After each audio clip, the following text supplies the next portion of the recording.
आज करूया साधी सोपी पालक भाजी। सगळ्यात आधी पालक निवडून घेतली आणि स्वच्छ धुतली दोनदा। त्याच्यात खडा मीठ घालून 15 मिनिटं पाण्यात तशीच ठेवली।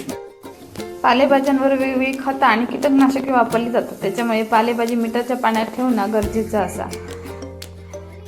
15-20 मिनिटांनंतर भाजी परत स्वच्छ धुतलं आणि बारीक चिरून घेतले, खूप पण बारीक नाही, साधारण अशी। आणि एक कांदो, कढईत जर असं तेल घातलंय आणि 6-7 लसणीचे पाकळे ठेचून घातले। लसणीच्या पाकळ्यांमुळे भाजीची चव अजून वाढता।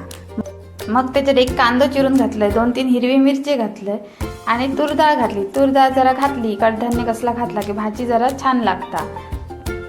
2-3 मिनिटात तूर डाळ परतल्यानंतर त्याच्यात चिरून ठेवलेली भाजी घातलं आणि चवीनुसार मीठ आणि जरासं पाणी घातलं, जास्त नाही, नुसती वाफेवर शिजवची असतं, पण डाळ शिजत होई म्हणा त्याच्यात जरा 2-3 चमचे पाणी घातलं आणि शिजत ठेवलंय भाजी। भाजी शिजल्यानंतर आळण जरा ती कमी जाता, मग त्याच्यात जरासा खोबरा शिवरून भाजी झाली तयार, साधी आणि सोपी। भाजी सोबत नाचणीची नाही तर तांदळाची भाकरी, रात्रीचं जेवण एकदम हेल्दी, करूक सोप्या आणि झटपट होणारा।